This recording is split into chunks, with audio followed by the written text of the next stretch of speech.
If you want to see my update for the Partners in Cream project, then stick around. Hi there, it's Hélène and welcome back, or if it's your first time, welcome to HMM Makeup or Makeup. I am super excited to offer up the second update for the Partners in Cream project for 2021. This project was the brainchild of, DaLin, aka OutwardProcessing, and my friend Steph Lyons from Ireland, and I will have their channels and their picture up for you to take a look at, and their channel and information will also be in the description box. Now, if you are not aware, this is actually the second year of this project. I participated all year last year, had a fantastic time.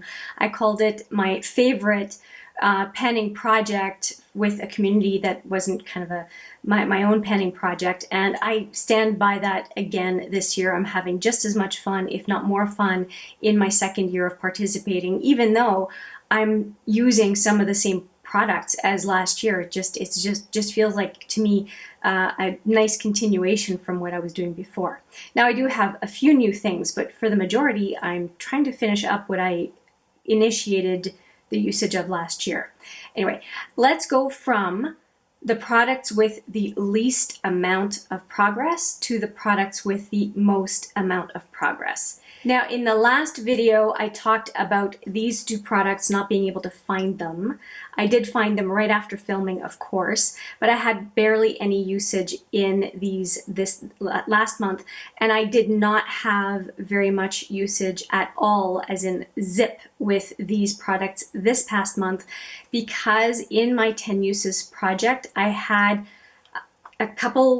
three highlighters and then a couple of blushes. So it was just too much for me to focus on the highlighters and blushes in two projects. So these have been parked, but effective now, I am definitely putting them back as a focus in the project, because this cream highlighter and blush, along with another cream highlighter I'll show you in a minute, will be the highlighters and blush that I'm using predominantly over the next month for sure.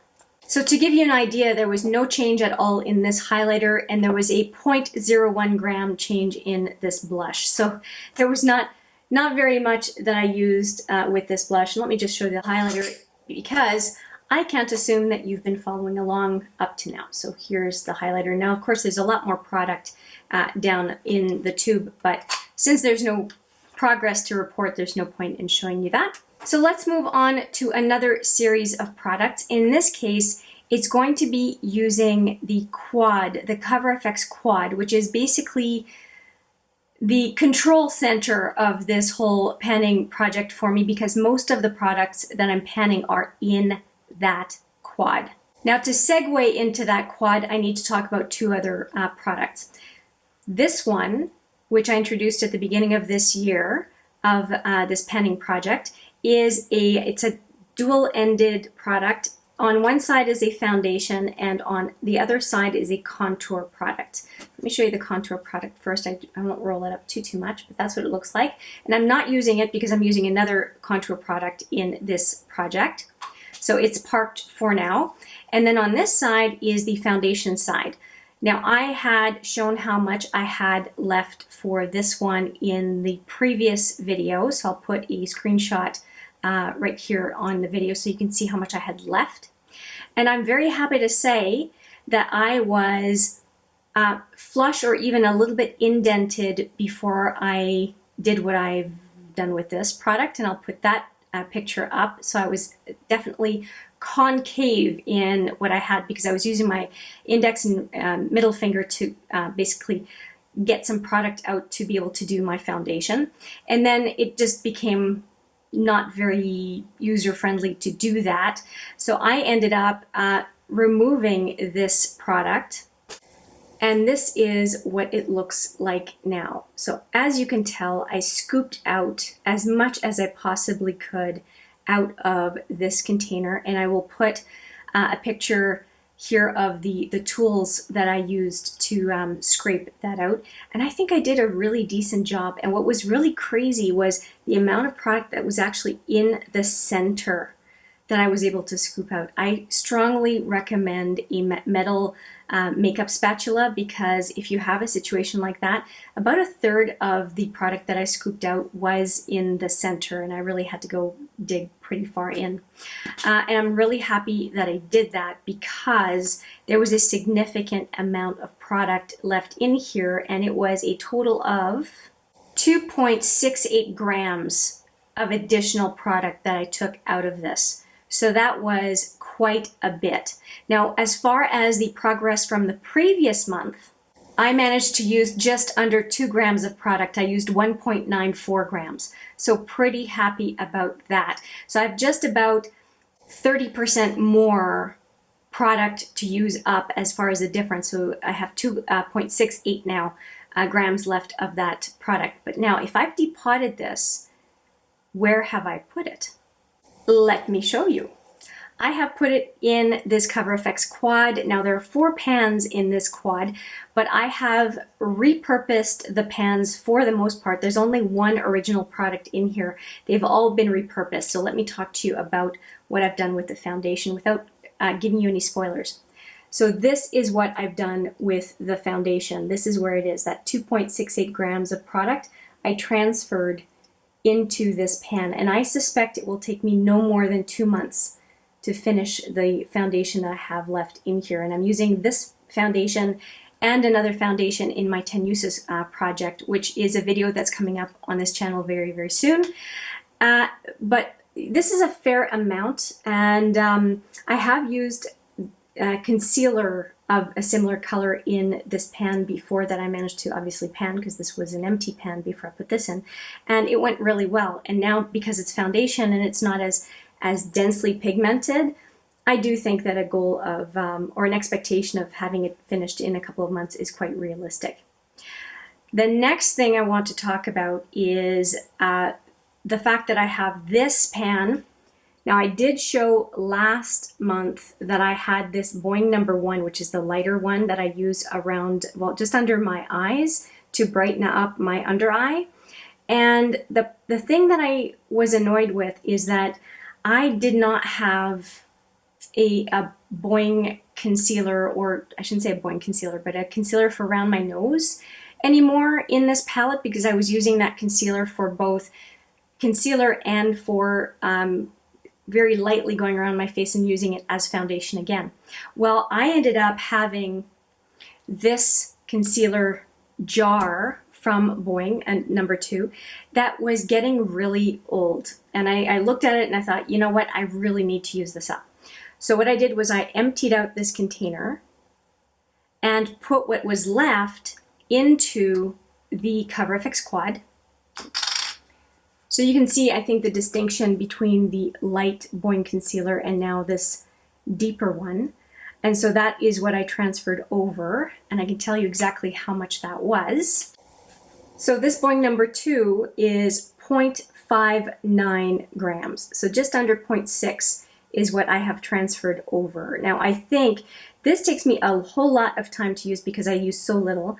This I use more. I'd say it's like a 3-to-1 ratio, where I use 1/3 of what I would use this color for, because around my nose takes more than just on the inner third or so of my eye. Although I'm not wearing the Boiing #1 today, so that's not what it would look like. It would be a bit brighter than that. So this, out of all the pans in here, I would say that this pan and this pan are the two that will take the longest to empty out of the 4. Now we can talk about a couple of products that have been in this quad for quite a while. So I talked about the #1. It's been transferred for quite a while now, and there are only 2 more to talk about. There's the Tarteist, and this is the Tarteist Contour from the Tarteist Pro Glow palette. It's the only cream product that is in that palette, and I decided to transfer it out because it's in there with another powder contour and then 4 highlighters. And I didn't like the cross-contamination between a cream product and the highlighter, especially since this is contour. Who wants highlight in their contour? Not me, anyway. And I think that you'll see that I made some decent progress on it compared to what it was before. And really happy about that. I do keep pushing it to the center a little bit. It keeps getting pan. I keep pushing it down because I don't like having the product spilling over the sides. So eventually, probably next update maybe, I will end up pushing it to the center, kind of like I've done with this Cover FX, the only original product in this palette, the Cover FX Moonlight cream highlighter. And I really like that one. And I have made quite a bit of a dent in it compared to the last time when I took a picture of it, pushed all into the center. It was a nice dome, and now it's quite flat, if you can see. So I will continue to work on it. I would say by the summer, I should be almost done with this one. I will be done with this one. I will definitely be done with this one, and I might just be back down to just a couple of pans. So there is a lot going on with this guy, a lot going on. So this quad has gone up 3.22 grams for a total of 128.73. And that's okay. It went up because I have transferred some product, and that's fine by me. And I'm happy to have this as a new start. So just to recap, I'm going to be using these 5 products, 4 pans, but 5 products. And I'll be using these 2 products as well. Highlighter when I want something lighter than the Cover FX Moonlight. And then this one, the Peach Dream Blush, again, both from Joe Fresh, when I want to use a blush product. This will be my default unless I want something that's more in a berry color as opposed to a peach color. I'm happy with that. I'm really pleased with the products that I've transferred into the quad. And I know that Metropolitan Creole is probably going, oh my goodness, she's refilling that quad again. Yes, I am. This is the 3rd time that I make additions to this quad, and I really love the packaging. It's very compact.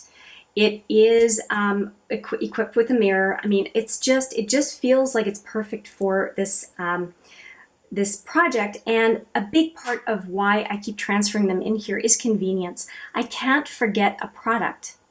I have them all in here, and if you remember, I lost these last time in the last update, and that was because they were behind, they were in a basket where they were supposed to be, but they were at the end of the basket, and because they were at the end of the basket, my drawer doesn't open fully, and I couldn't see them, and I was like, where have they gone? So bad on me, but having everything in here has its merits, and I know that it's a big part of why I'm successful in this challenge, in this project, so I want to keep doing what works.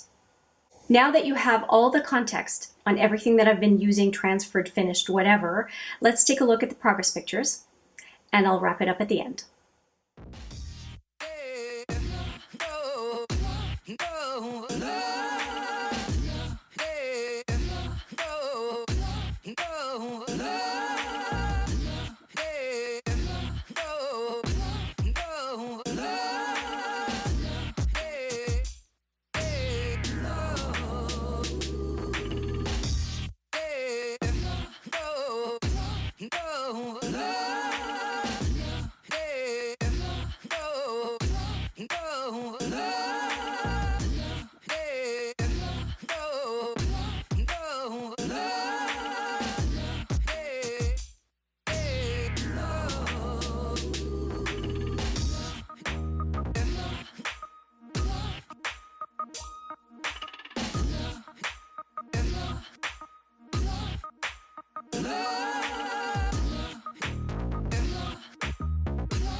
So that's it. I hope you enjoyed the progress pictures and seeing where this is at as we start on the third month of this project, so the month of March, although we're already a third of the way in the month, but it is what it is. And again, thank you so much to DaLin and Steph. I really enjoy this project. It is so much fun.